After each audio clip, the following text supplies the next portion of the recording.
కూటమి ప్రభుత్వంపై Nellore rural YCP సమన్వయకర్త ఆనం విజయకుమార్ రెడ్డి విరుచుకుపడ్డారు. గతంలో టీడీపీ అధికారంలో ఉన్నప్పుడు తాత్కాలిక సచివాలయం, అసెంబ్లీ భవనాలను నిర్మించి ప్రజల సొమ్మును దోచుకుందని, అయితే ఇప్పుడు కూడా అదే పద్ధతిలో కూటమి ప్రభుత్వం అరాచకాలు చేస్తుందని విమర్శించారు. ఈ అరాచకాలను వైఎస్సార్ కాంగ్రెస్ పార్టీ ప్రశ్నిస్తూనే ఉంటుందని స్పష్టం చేశారు. బెదిరింపులు, అక్రమ కేసులకు భయపడే ప్రసక్తే లేదని తెలిపారు. గురువారం తన నివాసంలో ఆనం విజయకుమార్ రెడ్డి మీడియాతో మాట్లాడారు. అమరావతి ఆ కార్యక్రమంలో, దాని నిర్మాణ కార్యక్రమంలో ఆయన చేసినటువంటి హంగామా అంతా ఇంత కాదు. ఈరోజు చూస్తూ ఉన్నాం, అమరావతి బిల్లు పాస్ అయింది అని చెప్పి అదొక చారిత్రక ఘటన అని చెప్పి వారు చెప్పడం జరిగింది. జగన్మోహన్ రెడ్డి గారు ఏ రోజు కూడా అయ్యా మేము అమరావతికి వ్యతిరేకం కాదు, ప్రభుత్వ భూములు ఉన్న కాడ మీరు అమరావతిని నిర్మించండి, రైతులు పొట్టగొట్టి మీరు పొలాలు తీసుకొని ఆ పొలాలను రియల్ ఎస్టేట్ వ్యాపార కేంద్రాలుగా మార్చి మీరు అమరావతిని నిర్మిస్తామంటే దానిని మేము వ్యతిరేకిస్తున్నామని మాత్రమే ఆయన చెప్పడం జరిగింది. మరి ఈరోజు చూసాం, మొదటి దఫా 50,000 ఎకరాలు అన్నారు. 50,000 ఎకరాలకి మౌలిక సదుపాయాలకి 1,00,000 కోట్లు అవసరం అని చెప్పి ఆయనే చెప్పడం జరిగింది. మరి ఈరోజు మళ్ళీ ఇంకొక 50,000 కోట్లు, 50,000 ఎకరాలు, ఎందుకంటే అసంపూర్తిగా ఉంటుంది అమరావతి క్యాపిటల్ సిటీ. 50,000 ఎకరాలతో మొదటేమో అత్యంత సుందరమైన, అత్యంత మహత్తరమైనటువంటి క్యాపిటల్ సిటీ నిర్మిస్తాను 50,000 ఎకరాలతో అని చెప్పిన మనిషి 50,000 ఎకరాలతో అది కేవలం ఒక మున్సిపాలిటీ మాత్రమే అవుతుంది.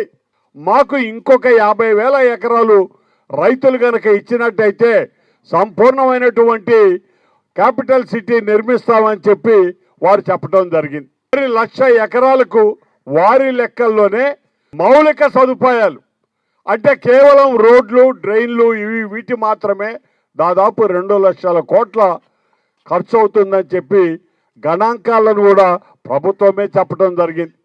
మరి ఈరోజు ఒక్కటే అడుగుతున్నాం, ఈయన 9 సంవత్సరాలు ముఖ్యమంత్రిగా ఉన్నటువంటి పరిస్థితుల్లో కూడా అమరావతికి ఆయన ఖర్చు పెట్టగలిగింది కేవలం 8,000 కోట్లు అండి.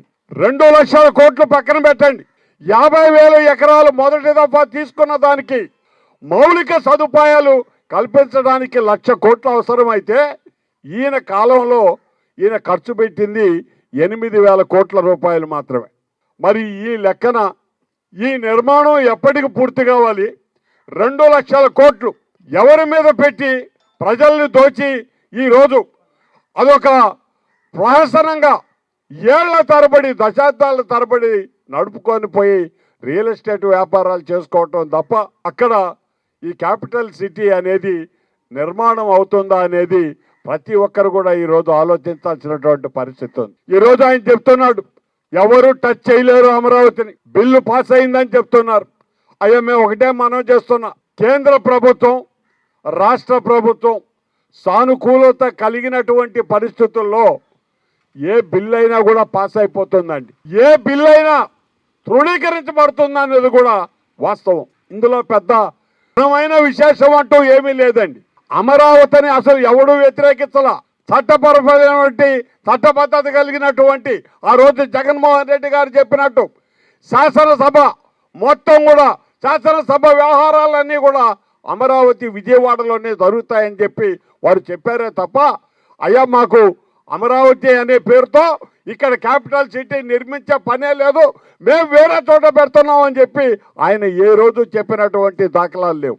కానీ ఈరోజు వాళ్ళు చేసేటటువంటి అమరావతి అనే పేరుతో అవినీతి, దోపిడీ, డైవర్షన్ పాలిటిక్స్లో భాగంగా ఈరోజు ప్రశ్నించేసరికి వాళ్ళ అవినీతిని అడుగటం మొదలుపెట్టేటప్పటికీ ఈరోజు చట్టబద్ధత, చట్టం అనే కొత్త మాటలతో ఈరోజు అమరావతి బిల్లు మేము తీసుకొని వచ్చాం, ఇంకెవరు దీన్ని టచ్ చేయలేరు. ఎవరు అడిగారా?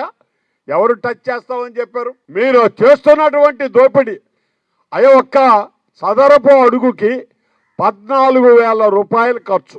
ఎక్కడ కూడా కని విని ఎరుగునటువంటి ధర ఇది. ఎందుకంటే ఢిల్లీలో కూడా అంత పార్లమెంటు కడితే దేశ రాజధానిలో అక్కడ కానటువంటి ఖర్చు అంతకి రెండింతలు ఈరోజు అమరావతిలో అవుతుంది అని మీరు చెప్పటం చూస్తే దాని పరిస్థితి ఏమిటనేది చదువుకున్న ప్రతి ఒక్కడికి కూడా కలిగేటటువంటి అనుమానం అక్కడ ఉన్నటువంటి దోపిడీ గురించేనని చెప్పి నేను ఈ సందర్భంగా మనవి చేస్తున్నాం. ప్రతిపక్ష పార్టీలుగా ఎవరైనా కూడా ప్రశ్నించడం సముచితం, సహేతుకం అని చెప్పి మేము అభిప్రాయపడుతున్నాం.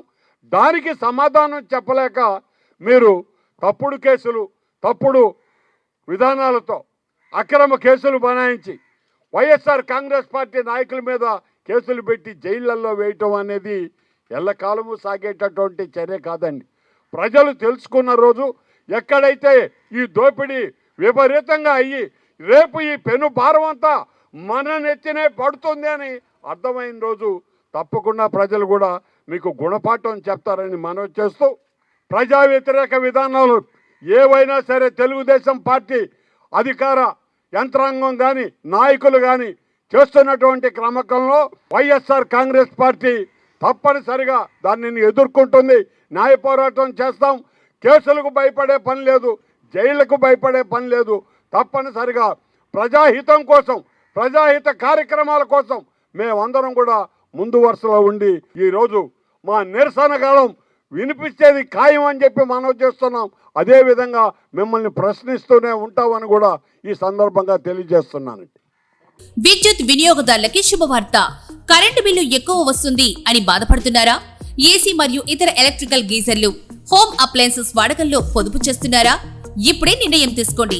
కేంద్ర రాష్ట్ర ప్రభుత్వాలు పీఎం సూర్యగర్ పథకం ద్వారా 78,000 సబ్సిడీతో మరియు వినియోగదారులకు తక్కువ ఖర్చుతోనే బ్యాంక్ లోన్ సదుపాయం, తక్కువ 65 పైసల వడ్డీతో మీరు కట్టే కరెంటు బిల్లు బ్యాంకు ఈఎంఐ కట్టే విధంగా ప్రముఖ కంపెనీలు టాటా, అదానీ, వ్యారీ, సోలార్ 25 సంవత్సరాల కంపెనీ వారంటీతో ఉచిత డాక్యుమెంట్ ఛార్జీలతో మా సిబ్బంది ద్వారా నిర్ణీత సమయంలో సమకూర్చబడును. కనుక ప్రతి ఒక్కరూ ఈ అవకాశాన్ని సద్వినియోగం చేసుకోండి. పూర్తి వివరాలకు ఈ క్రింది నంబర్లకు సంప్రదించండి. 9985299995, 9490471476, 9177038604. Terosol green energy solutions private limited, Andhra Pradesh అన్ని జిల్లాల్లో అందుబాటులో ఉన్నాయి.